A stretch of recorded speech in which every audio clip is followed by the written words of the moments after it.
غزوہ احد شریف کے اندر ہمارے آقا و مولا تشریف لے گئے۔ جب عبداللہ ابن ابی مقام شوط سے واپس ہوا رسول اللہ کو چھوڑ کر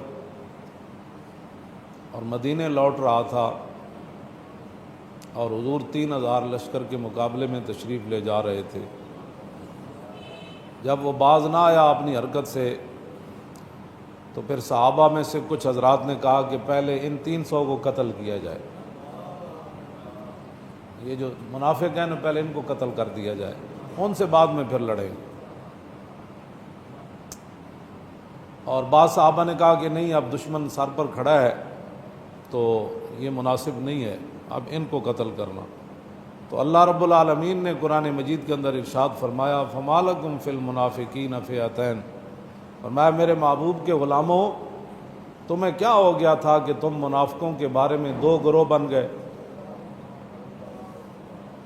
منافقوں کے بارے میں تم دو گروہ کیوں بنے؟ شرف ملت میرے استاد گرامی حضرت علامہ عبدالحکیم شرف قادری نور اللہ مرکزہ، میں ان کے ساتھ پیر مکی کی طرف جا رہا تھا، داتا صاحب کے سامنے سے ہم پیدل جا رہے تھے تو میرے کاندھے پر ہاتھ رکھ کے فرمانے لگے کہ مولانا بتائیں کہ اس آیت کا کیا مطلب ہے فَمَا لَكُمْ فِي الْمُنَافِقِينَ۔ تو ان کا فیض ہی تھا، انہوں نے میرے کاندھے پر ہاتھ رکھا ہوا تھا اور ہم پیدل چل رہے تھے، تو ان کے ہاتھ کا ہی فیض تھا، میرے اندر تو کوئی بات نہیں تھی۔ میں نے کہا جی اس آیت کا مفہوم یہ بنتا ہے کہ اللہ تعالیٰ خود چاہ رہا تھا کہ پہلے ان 300 کو قتل کر دیا جائے۔ تو مجھے تھپکی دے کر فرمانے لگے یہی بات ہے جو تو نے بیان کی، یعنی اس دن اللہ تعالیٰ بھی یہ چاہ رہا تھا کہ پہلے ان کا فیصلہ کر دیا جائے۔ جو اسلام کے اندر رہ کر اسلام کو نقصان پہنچانا چاہیں، کلمہ پڑھ کر حضور کو چھوڑ کر واپس جا رہے ہوں، تو اللہ نے فرمایا ان کے بارے میں تم دو گروہ کیوں ہوئے؟ قرآن نازل کر دیا۔ تو اس واسطے جب کلمہ جو پڑھ لیا، جو مان جو لیا، تو پھر دوسری رائے ہے ہی نہیں، پھر اپنی بات ہے ہی نہیں، پھر انہیں جانا پھر انہیں مانا، جانا بھی صحیح پھر مانا بھی صحیح، صرف جانا نہیں، میں نہیں جانتا کہ میں اسلام کو بڑا جانتا ہوں، میں نے کہا جاننے کے بعد پھر ماننا بھی ضروری ہے، انہیں جانا، انہیں جانا بھی صحیح تو پھر انہیں مانا بھی صحیح۔ طے بند باندھا ہوا تو گھوڑا پکڑ کر چل پڑے، کفن بھی نہ ملا تو پھر بھی کوئی گلہ تو ان کے اولاد نے نہیں کیا، مصعب بن عمیر کے بچوں نے بیٹھ کر حضور کی بارگاہ میں تو نہیں گئے کہ حضور ہمارا باپ اسلام لانے سے پہلے 400 درہم کا سوٹ پہنا کرتا تھا، لیکن جب آپ کی غلامی میں آیا تو جاتے ہوئے اسے کفن بھی نہ ملا۔ جب انہیں جانا اور انہیں مان لیا تو بات تو ختم ہو گئی، کفن ملے یا نہ ملے، ایک ٹکڑے ہو یا 70 ٹکڑے ہو جائیں، یہ ناک 7 کان رہے یا کافر انہیں کاٹ کر گلے کا ہار بنا لے۔ عبداللہ بن جاش کے ناک کان کاٹ کر انہوں نے اپنے مونج کی رسی میں پرو کر گلے میں ڈال لیے تھے۔ ہاں جی، وہ ناک ساتھ رہے یا کاٹ دیا جائے، جگر کلیجہ اندر رہے یا امیر حمزہ کی طرح باہر نکال دیا جائے۔ پھر جب جان مان جو لیا، جان جو لیا، تو پھر اس میں کیا ہے کہ ایک ٹکڑا ہوتا ہے یا انس بن نضر کی طرح سارا جسم قیمہ بن جاتا ہے۔ ہاں، اس کے اندر تو پھر رائے ہی نہیں اپنی رہتی۔ اور میں نے جو آیتیں پڑھی ہیں، اللہ نے فرمایا کہ ہم نے اس دن جو بات کی تھی، ہم یہ چاہتے تھے کہ ایمان والے جو ہے وہ ان کو نکھار کر سامنے لایا جائے۔ وَيَتَّخِذَ مِنْكُمْ شُهَدَاءَ، اور اللہ تعالیٰ تم میں سے بعض کو شہادت کا مرتبہ دینا چاہتا تھا۔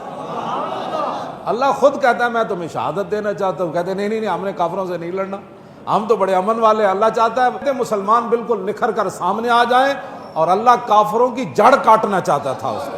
ام حسبتم ان تدخلوا الجنۃ ولما یعلم اللہ الذین جاہدوا منکم ویعلم الصابرین، فرمایا تم اس گمان میں رہتے ہو کہ تم جنت میں چلے جاؤ گے، تم اس گمان میں رہتے ہو کہ تم جنت میں چلے جاؤ گے۔ ولما یعلم اللہ الذین جاہدوا منکم، ابھی تو اللہ نے تم میں سے غازیوں کا امتحان ہی نہیں لیا، ابھی تو اللہ نے صبر والوں کی آزمائش ہی نہیں کی، تو تم ایسے سمجھتے ہو کہ تم جنت میں چلے جاؤ گے۔ یہ تو اللہ کا قرآن ہے۔ فرمایا کہ آگے اللہ تعالیٰ نے فرمایا وَيَا وَلَقَدْ كُنْتُمْ تَمَنَّوْنَ الْمَوْتَ مِنْ قَبْلِ أَنْ تَلْقَوْا، میرے حبیب دے غلاموں ਤੁਸੀਂ ਤੇ ਜਿਹੜੇ ਬਦਰ ਚੋਂ ਪਿੱਛੇ ਰਹਿ ਗਏ ਸੀ, ਤੁਸੀਂ ਕਹਿੰਦੇ ਸੀ ਜੀ ਹੁਣ ਮੌਕਾ ਬਣਿਆ ਤਾਂ پھر رب بھی دیکھے گا.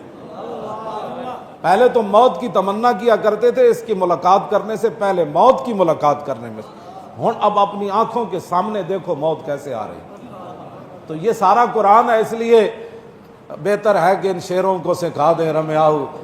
یہ امن کا ہے. اللہ تعالیٰ ساری باتیں فرمایا ہوئے غازیوں کا امتحان لینا ہے، ابھی صبر کرنے والوں کا امتحان لینا ہے، ابھی تم میں سے کسی کو شہید بنانا ہے، ابھی مسلمانوں کو نکھار پن کے اندر پیدا کرنا ہے، ابھی تم نے موت سامنے دیکھنی ہے. یہ ساری باتیں امن کی باتیں. ہاں یہ ساری امن کی باتیں. میں نے کہا یہ قرآن سناؤ نا لوگوں کو. یہ آیت وما محمد الا رسول قد خلت من قبل الرسل افإن مات أو قتل انقلبتم على أعقابكم ومن ينقلب على عقبيه فلن يضر الله شيئا وسيجزي الله الشاكرين. فرمایا اب رسول اللہ ہی ہے. جب یہ خبر پھیلی نا کہ حضور پر حملہ ہو گیا، میں تو وہ لفظ ادا نہیں کر سکتا، قرآن نے بھی وہ بیان کیے ہیں. تو کہا کہ اس کے بعد پھر صحابہ کے اندر تھوڑی سی وہ کھلبلی مچی کہ بھائی حضور ظاہری دنیا سے تشریف لے گئے. تو پھر اللہ نے فرمایا میرے حبیب دے غلاموں وما محمد الا رسول، نام اس لیے لیا کہ تاکہ قیامت تک کوئی یہ نہ کہے کہ اس سے مراد یہ ہے. ورنہ میں اللہ نے اپنے حبیب کا نام جس جگہ ضروری تھا قرآن میں وہی لیا. ورنہ یا ایھا المزمل، یا ایھا المدثر، یا ایھا النبی، یا ایھا الرسول، یاسین، یہ فرمایا اب رسول اللہ ہی ہے. قد خلت من قبلہ الرسل، حضور سے پہلے سارے رسول گزر گئے، اب یہ آخری رسول ہے.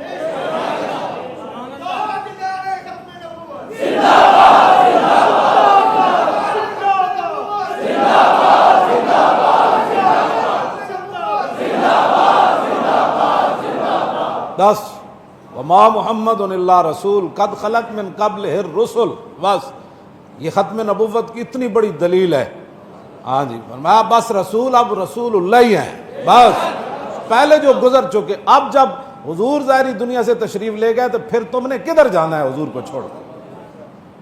کیوں جی افإن مات أو قتل انقلبتم على أعقابكم، اب پھر تم نے کدھر جانا ہے؟ حضور ظاہری دنیا میں جلوہ گر رہے ہیں، تمہارے لیے یہی در ہے.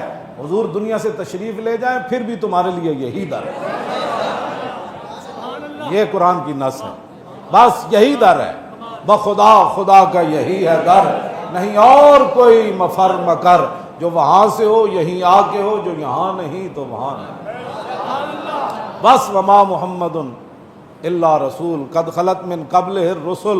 بس رسول پہلے گزر چکے، یہ آخری رسول ہے. اب یہ ظاہری دنیا میں جلوہ گر ہو تو پھر بھی یہی ہے، اور اگر ظاہری دنیا سے تشریف لے جائے تو پھر بھی یہی ہے. بس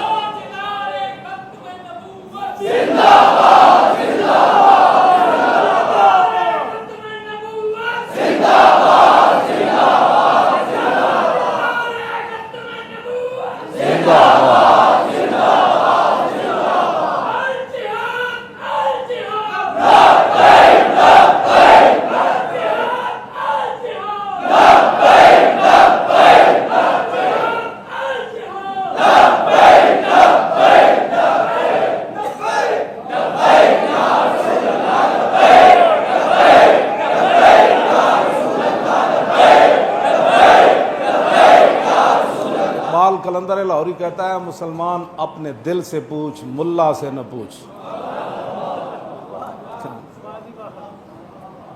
اے مسلمان اپنے دل سے پوچھ، ملا سے نہ پوچھ کہ اللہ کے بندوں سے کیوں خالی حرم ہوا. کہتا ہے اپنے دل کو پوچھ یارا حرم کعبہ تے حرم نبی بند کیوں ہویا. اے مسلمان اپنے دل سے پوچھ، ملا سے نہ پوچھ اللہ کے بندوں سے کیوں خالی حرم ہوا. اب حج کے بارے میں بھی یہی کہہ رہے ہیں، یہی کہہ رہے ہیں. اقبال کہتا ہے اپنے دل کو پوچھ.